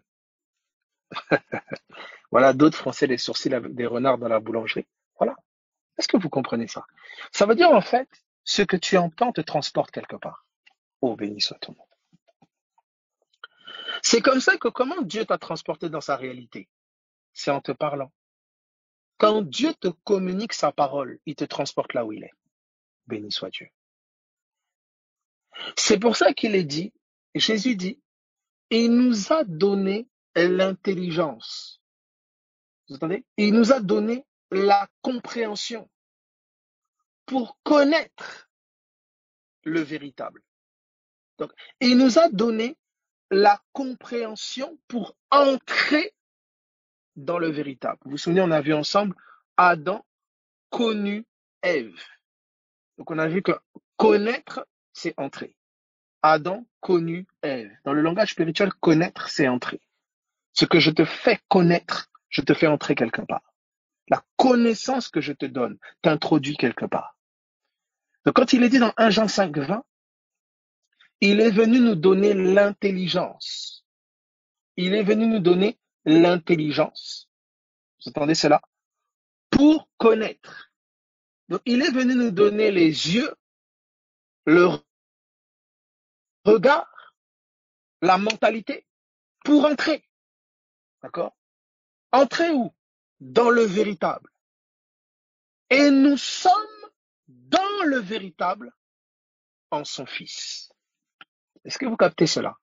Ça veut dire que l'Esprit de Dieu te donne une mentalité pour entrer quelque part. Quelle mentalité? La mentalité de Christ.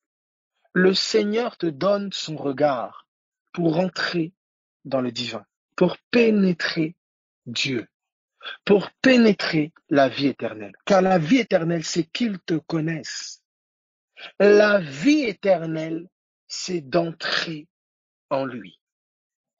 Alors certains disent ici, alors la foi est une ferme, ouverture des yeux, est-ce que la prière aussi transporte ou fait entrer comme avec la... Bien sûr, je veux même aller plus loin que toi. La prière t'amène dans la chambre. On te dit que celui qui prie entre dans la chambre, c'est pas moi. C'est pas moi qui ai dit ça. Que celui qui prie entre dans la chambre est ton Père qui est là. Ça veut dire que la prière t'invite à entrer dans la chambre. Quelle chambre? La chambre de ton cœur. Mais comment je me retrouve dans cette chambre-là? C'est-à-dire qu'à un moment, je prends conscience, Dieu est là. Dieu est là. N'importe où. La chambre n'est pas une chambre physique puisque Jésus, écoutez bien, Jésus est sur la montagne, il prie. Et regardez comment il va introduire Jacques et Jean dans sa réalité. Quand il les introduit, Jacques et Jean voient Moïse et Élie. Alors quelqu'un dit ici, beaucoup utilisent cela dans le cultisme pratique de la visualisation. Nous ne sommes pas, il n'y a pas de pratique de visualisation ici. Déjà, premièrement, les occultistes, etc., ils font des pratiques de visualisation, de machin. C'est des occultistes, c'est la sorcellerie, c'est leur problème. Mais tout ce que Satan fait, il copie. Il utilise certaines bases. Quand on parle par exemple de voyance, la voyance, c'est pas les voyants c'est pas les sorciers d'aujourd'hui qui l'ont inventé. Les prophètes étaient appelés des voyants. Un voyant est un faux prophète. C'est un faux prophète. Les principes spirituels sont des principes spirituels. C'est pas Satan qui a inventé des principes spirituels. Ça veut dire que là où, par exemple, eux vont se concentrer pour essayer de visualiser, nous, on n'a pas besoin de ça. La parole crée en nous la vision. Vous comprenez? La parole crée en nous la vision. C'est ça qui est. On va pas commencer à se dire, oui, je commence à voir que je suis dans la feuille, je trace. Mes amis, non.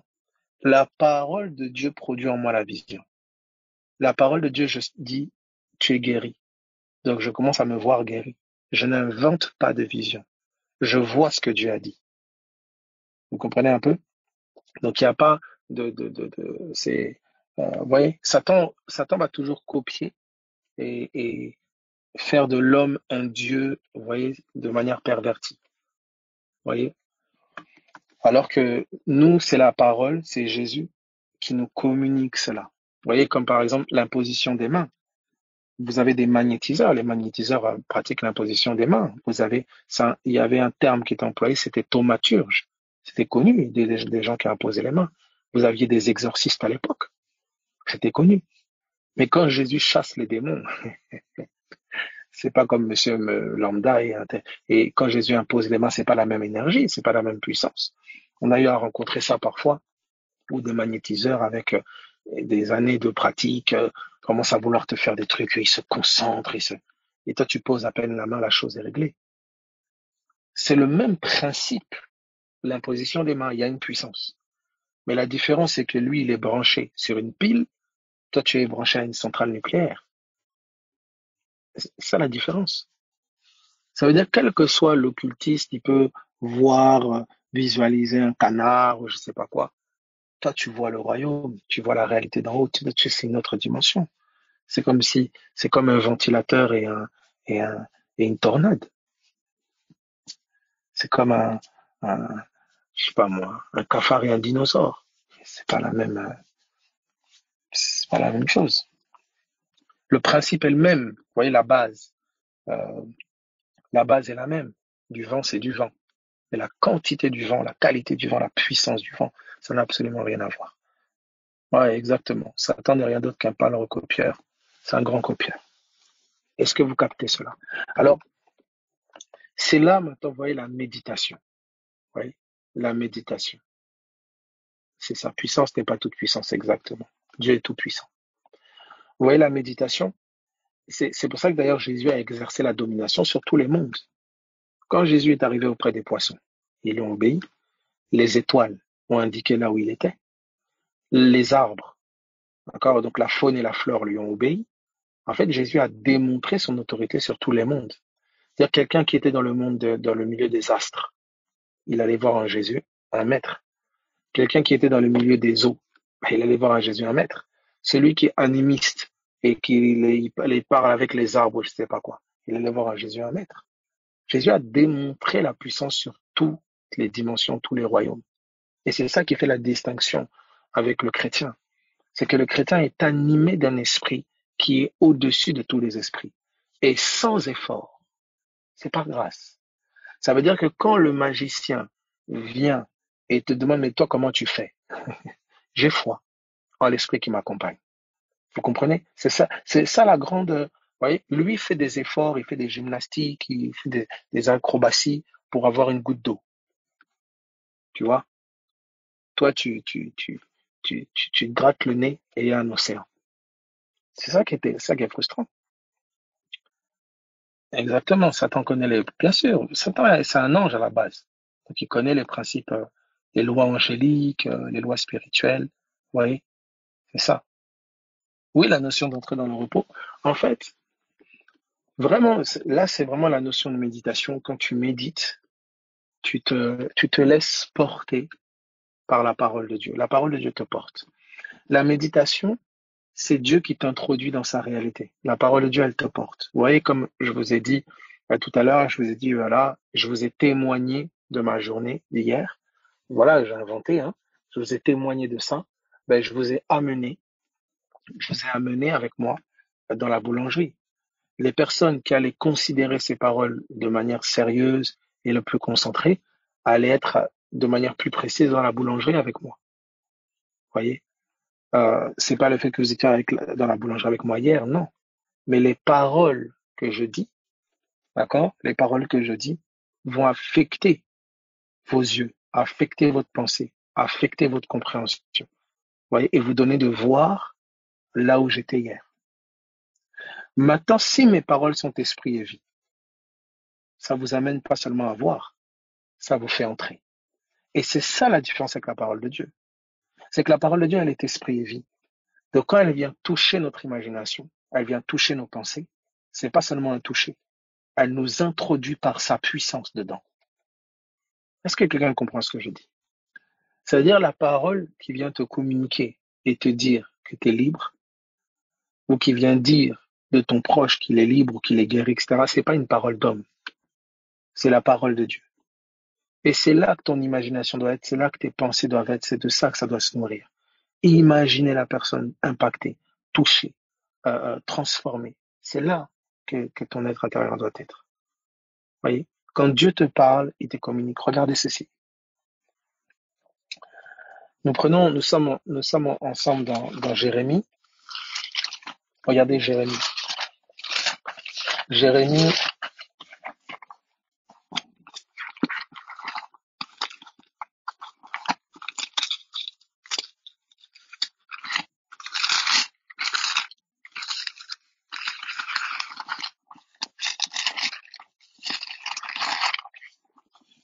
Jérémie,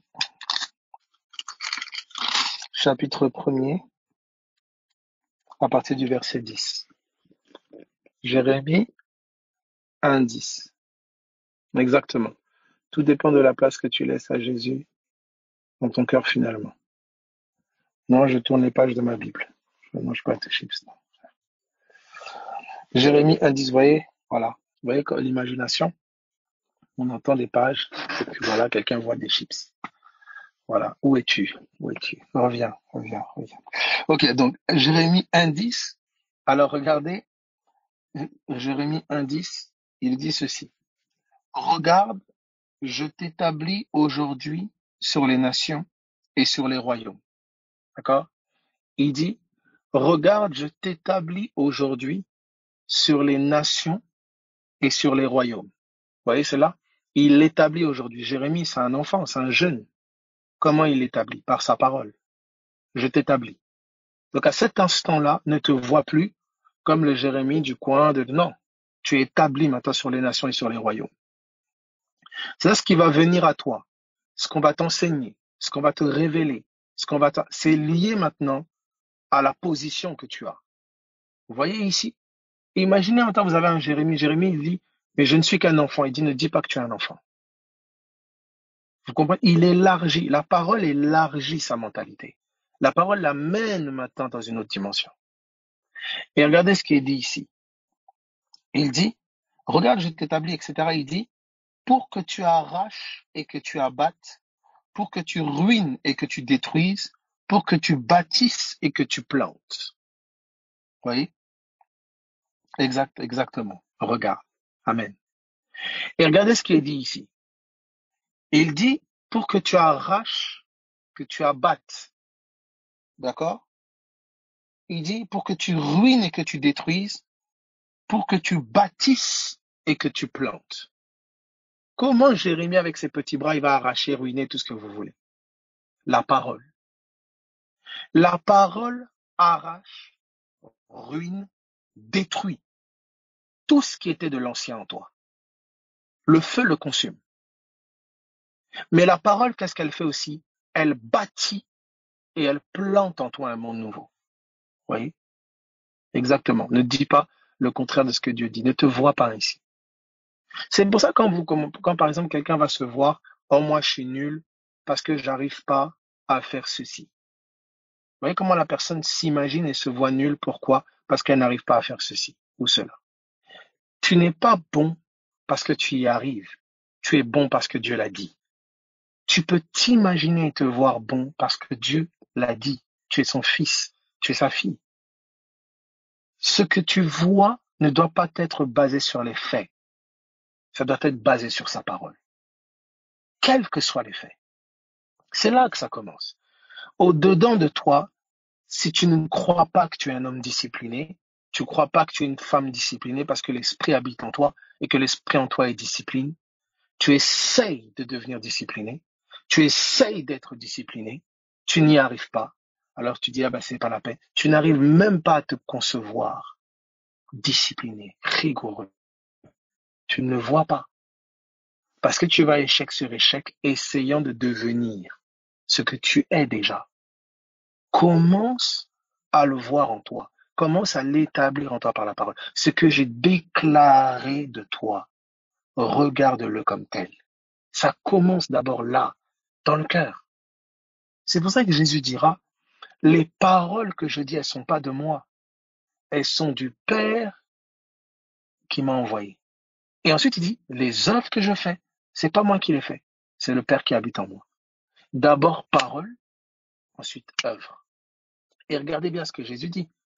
Je ne fais que ce que je vois faire au Père. Ça veut dire ce qu'il faisait, c'est ce qu'il avait vu. Il n'a pas dit ce qu'il disait. Ce qu'il faisait, c'est ce qu'il avait vu. Mais ce qu'il avait vu, c'est ce qui lui avait été révélé. Il est la parole. Donc il te dit que le faire découlait de ce qu'il voyait. Toi, tu vois pas. Tu vois que tu es nul, zéro, guérir le malade au travers de moi. Dieu va m'utiliser pour quoi faire? C'est pas la peine. Je suis zéro, je ne sers à rien. De toute façon, je vais finir comme ça. Je vais finir. Toi-même, tu te sers que une influence, gentiment, tu lui dis, tiens, attache-moi, mets-moi dans ta cellule, on reste ensemble, on est des bons amis. Tu dois refuser. Tu ne peux plus accepter ça. Tu ne peux plus accepter ça. Tu dois refuser ça. Je ne peux plus. Sors de ta prison, les barreaux sont ouverts. Sors de ta prison. La parole t'a déclaré libre. C'est d'abord dans ta bouche et dans ton cœur. Sors de prison. Dieu, voici la prédication, la proclamation. Dieu t'a déclaré libre. Dieu t'a déclaré libre. Même si ça s'agite, même si ça bouge, même si ça secoue, même si, commence à te voir libre. Commence à voir la chute de Jéricho. Commence à voir la chute de Goliath. Oh, David avait déjà fait le programme. Non, allons voir David. Allons voir David. Donc, nous voyons ce Jérémie qui plante, je vais terminer sur ça. Nous voyons ce Jérémie qui abat, qui a planté. Et regardez ce que Paul dit. Paul dit à Apollos a planté. Moi, j'ai planté, Apollos a arrosé. C'est Dieu qui fait croître. Donc, Paul parle de ton cœur maintenant comme d'un endroit où il a planté la parole. Ça veut dire que quel est l'endroit où ces ruines-là, c'est abattu, c'est renversé? C'est ton cœur. La parole vient renverser tes concepts et tes idées de ton identité pour bâtir en toi un homme nouveau, une identité nouvelle. Accepte ce que la parole dit de toi. Accepte que tu es une nouvelle personne. Oui, mais j'ai encore vu ça, j'ai fait un rêve, il y avait ça, j'ai eu une vision, il y avait ça, j'ai senti dans mes cheveux qu'il y avait comme ça, j'ai senti, et puis un tel, il a dit ça, et puis un tel. Ok, tu arrives facilement à imaginer et à voir, et les rêves qu'ils ont dit. Est-ce qu'un tel a dit? Est-ce que ce que tu as senti? Quand est-ce que tu vas imaginer la parole? Quand est-ce que tu vas dire, oui, j'ai vu tout ça, j'ai senti tout ça, oui, ok, mais Dieu a dit ça. Voici ce que je suis. Oh, je sais, Satan, c'est-à-dire ta défaite est déjà là, signée. Je suis maître. Je règne sur toi en Jésus-Christ. Ta tête tombe au nom de Jésus. Tu n'as plus de pouvoir sur moi. Je vois tes chaînes en train de tomber. Je vois tes chaînes lâcher mes proches. Je vois ces proches-là en train de gambader. Je vois, ça commence à s'établir en toi. Tu n'essayes pas d'obtenir, tu n'essayes pas d'avoir. Tu commences à adhérer à ce que Dieu a dit. Beaucoup ne, c'est d'abord dans ton imagination. Toi qui commets par exemple dans les rêves, commence à imaginer que tu fais des rêves où tu pourchasses la personne, tu pourchasses les entités. Des rêves où tu es un guerrier redoutable avec une épée de l'esprit qui commence à terrasser. Voilà les choses. Les rêves naissent de la multitude de nos activités. Quelle activité? Celle du cœur. Quand tu commences à méditer ces choses, tu commences à penser comme ça, réfléchir comme ça, raisonner comme ça, imaginer comme ça. Mais t'étonne pas, tu vas te voir en armure dans tes songes. Ça, mes amis, le cœur est le terrain de la création. Regardez ce qui est dit ici. Alors, ici, il disait, vous avez vu avec Goliath, David, d'avance déjà. On peut le voir rapidement. Allons voir David. Terminons sur notre David. Allons voir.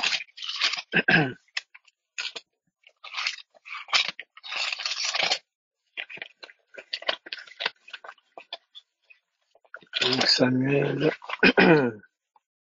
Voilà. 1 Samuel 17. Euh, 1 Samuel 17, à partir du verset, tac, tac, tac, voilà, voilà. À partir du verset 45, 1 Samuel 17, 45, donc on voit la réponse de David à Goliath.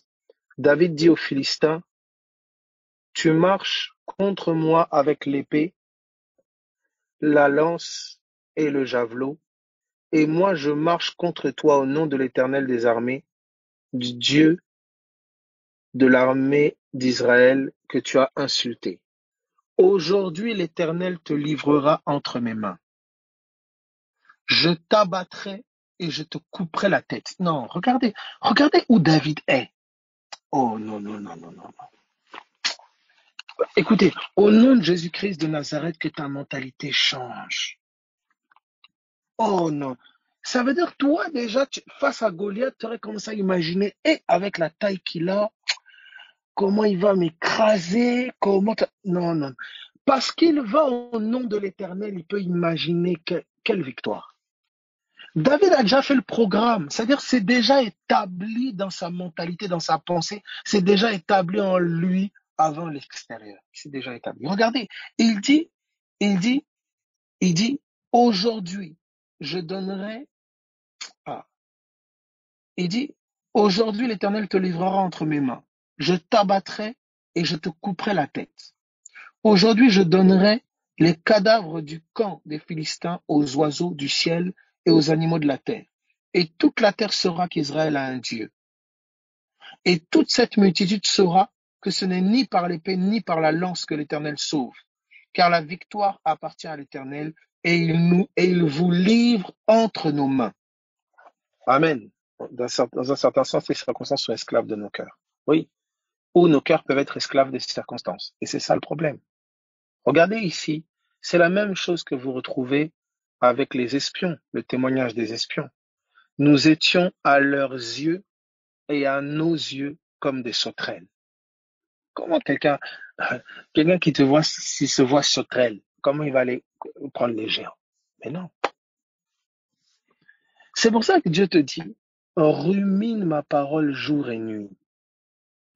Médite-la jour et nuit. Il dit qu'elle ne s'éloigne pas de tes yeux. C'est-à-dire qu'elle ne s'éloigne pas de ton imagination, de tes pensées. Parce qu'en fait, tu vas voir selon elle. Là où les gens verront des géants, toi tu verras des moustiques. Là où les gens verront un grand Goliath, toi tu verras un chien. Pourquoi? Ma parole te donne des yeux. Elle te donne des yeux. Vois au travers de ma parole. Imagine au travers de ma parole. Pense-toi au travers de ma parole. Projette-toi au travers de ma parole. Vis au travers de ma parole. Raisonne au travers de ma parole. C'est ça. Tu commences à, et là, tu commences à aller dans des folies. Tu commences à voir que les gens s'approchent de toi à ton contact, ils sont touchés par le Saint-Esprit. Tu commences à voir que demain, à la joie au travail, je vois que je commence à passer à côté des gens. Les gens commencent à ressentir la présence de Dieu. Je commence à voir que demain, je parle avec ma collègue, j'ai même pas fini de parler, que déjà, elle se met à pleurer, à fondre en larmes. Je veux ton Jésus. Voilà les choses. C'est même pas dans ta parole. Voilà, regarde. Tu n'avais même pas imaginé ça. C'est dans ta Bible.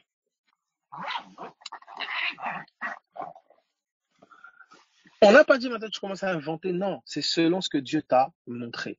Si Dieu t'a dit, toi et toute ta famille, vous serez sauvés, commence à naviguer. Comment savoir? Comment savoir? Parce que Dieu voit ton père sauvé, il voit ta mère sauvée, il voit tes frères et sœurs sauvés. Comment savoir? Et quand tu commences maintenant à regarder selon lui, tu vas commencer à avoir les sentiments aussi de cela. Tu vas commencer à avoir les songes qui l'accompagnent, les visions qui accompagnent. Les choses, les circonstances commencent à bouger. Ose imaginer, ose adhérer, ose voir. Et on te dit, celui qui fait par la puissance qui agit en vous, au-delà de ce que vous pouvez penser et imaginer. Et tu vois ce que tu imagines là? Eh bien, il va faire au-delà. Tu diras, waouh, il est Dieu. Ne t'enferme plus dans la prison de tes imaginations d'hier. Ne t'enferme plus là où l'ennemi t'a enfermé hier. Aujourd'hui, Dieu, par sa parole, a ouvert la prison. Et c'est pour ça que Jésus a même dit, je suis la porte. Mes brebis, là, elles passent par moi. Tu commences à, tu vois, c'est des soucis, non. Commence à rêver la parole.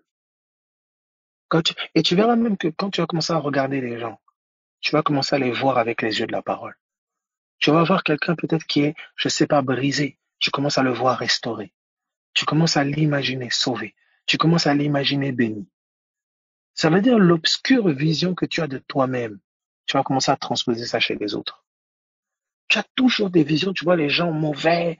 Oui, les gens, frère, j'ai vu un serpent qui sortait de son cou, qui retournait dans son œil. Non, non, non, non, non, non, non, non. Non. Jésus a vu dans Simon un homme instable. Il a vu une pierre. Il a vu dans Saül un homme orgueilleux, grand, je ne sais comment. Il a vu un petit, un homme humble. Vois depuis le royaume. Vois depuis le ciel. C'est voir depuis la parole. Donc c'est pour ça l'aimer maintenant. Il te dit l'aimer, c'est garder sa parole. Regarde comment un homme va faire une promesse. Un époux va faire une promesse à sa femme. Je reviens. Ou j'ai préparé ça, j'ai acheté ça. Regarde comment l'épouse va rêver. Elle garde la promesse de son époux. Voyez? Et c'est là, Dieu nous a donné sa parole. Et la question, c'est qui ose, comme un enfant, imaginer encore, rêver encore. Mais imaginer depuis ce qu'il a dit. Pas des fantaisies et des trucs de dessin animé, non. Notre imagination doit être dans les limites de sa parole. Et sa parole est illimitée. Elle est Dieu. Quelle limite il y a s'il dit, par les meurtrissures, vous êtes guéris? Quelle limite il y a à voir la guérison partout? À voir quelle limite il y a pour mes pensées? S'il dit qu'il veut que tous les hommes soient sauvés, quelle limite il y a? Est-ce que mon immeuble peut être sauvé? Est-ce que mon quartier, ma ville, la région, la nation, les nations, quelle limite il y a? Donc que ce Jésus s'incarne, mais d'abord qu'il règne dans notre monde intérieur, qu'il règne sur le trône de notre imagination, qu'il règne dans notre monde intérieur. Commence à le voir comme David terrassait ton Goliath. Commence à le voir comme, je sais pas moi, Gédéon, Josué, renverser les forteresses en toi. Commence à le voir terrasser cet esprit qui te tourmente et te dérange. Vois la parole comme une épée terrasser cet esprit. Commence à voir cela. Et il ne s'agit pas de t'asseoir, tu te concentres. Non, parle-le. Tu vas voir ce que tu parles. Je vois la parole renverser cette entité. Tu es renversé par la parole de Dieu. Branda fereba sota. L'esprit de vie. Pendant même que tu parles langue des inspirations, tu vas voir que ton imagination va être alimentée pendant que tu es en train de prier même en esprit. Les pensées vont commencer à venir. Tu vas commencer, ça va commencer à t'amener ailleurs. Oh non, non, non, non, non, non. C'est pour ça que l'interprétation va commencer à être donnée à ton imagination. Parle quand tes yeux, tu fermes les yeux, tu ne vois que ça. Tu vas dormir, tu rêves, tu ne vois que ça. Ton imagination est tellement biaisée, tellement affectée. Commence à utiliser ta bouche. Parle. C'est le gouvernail de la nouvelle création. C'est la porte par laquelle Dieu crée dans ton monde. Les ténèbres étaient à la surface de l'abîme.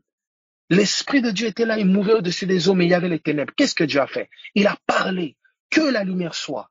Et la lumière a apparu. Il vit que cela était bon. Et il commence maintenant à créer dans la lumière. Que la terre produise cela. Que ceci produise. Il vit que cela était bon. Il parlait cela. Que mon âme produise cela. Que mes sentiments produisent cela. Que mon cœur soit maintenant façonné ainsi. Que mon être soit...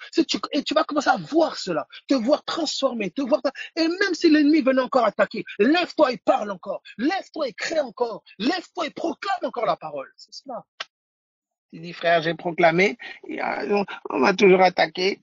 Voilà. C'est un coup et ton imagination est déjà à terre. Ça peut pas être comme, ça peut pas fonctionner comme ça. Non, non, non, non, non, non, non. Non, non. Ce que Dieu dit va être mis à l'épreuve. La parole va être mise à l'épreuve. Et elle va démontrer qu'elle est plus puissante. Que même si ton monde extérieur est secoué, que dans ton monde intérieur, que le nom de Dieu soit sanctifié. Que ton nom soit sanctifié. Que ton règne vienne. Sanctifie son nom dans le monde de ton cœur. Que sur le trône de ton cœur, son nom soit sanctifié. Sa puissance soit distinguée. Qu'il soit redoutable en toi. Même si au dehors, la montagne, elle est grande. Mais que la montagne en toi soit petite et terrassée par Jésus. Vois Jésus comme un lion. Vois Jésus comme un feu. Vois Jésus comme ton imagination t'offre de le voir. Vois Jésus comme un père qui te console. Vois Jésus comme le témoignage que les Écritures te rendent de lui. Ne t'imagine pas Jésus, oui, qui est en, je sais pas moi, qui est un petit jupon, je sais pas quoi, qui fait, non, non, non, non, non. Vois le Jésus dont les Écritures rendent témoignage. Il est un lion, tu peux voir un lion. Il est pain de vie, tu peux voir le pain de vie. Il est l'échelle de Jacob, tu peux voir l'échelle. Il est un bâton, le bas de la verge de Moïse, tu peux voir. Il est une épée, la parole vient, tu peux voir. Vois ce que les prophètes ont rendu comme témoignage de lui. Au nom de Jésus, vraiment, que ce soit. Merci Seigneur, au nom de Jésus. Donc voilà les temps de prière. Quand vous priez, vous entrez dans la chambre. Vous entrez dans la chambre. Quand vous méditez, idem. Mais bien sûr, les célestes visitent notre imagination. Je l'aurai l'occasion, on peut entrer là, mais il a déployé le ciel par son intelligence. Ton intelligence déploie le ciel. Donc bon courage à tous. En tout cas, passez une bonne soirée, passez une bonne nuit. Voilà. Et voilà, au nom de Jésus, vraiment, ne laisse plus ton imagination être volée. Ah, faut arrêter ça. Voilà, ne laisse plus qui que ce soit commencer à s'installer dans ton imagination, il crée son monde. Non, non, non, non, refuse ça. Refuse ça. Recrée, recrée. La nouvelle création. Les choses anciennes sont passées. Donc voilà, bon courage à tous. Soyez fortifiés, mes amis. Passez vraiment une très très bonne nuit. Bon courage. Au revoir.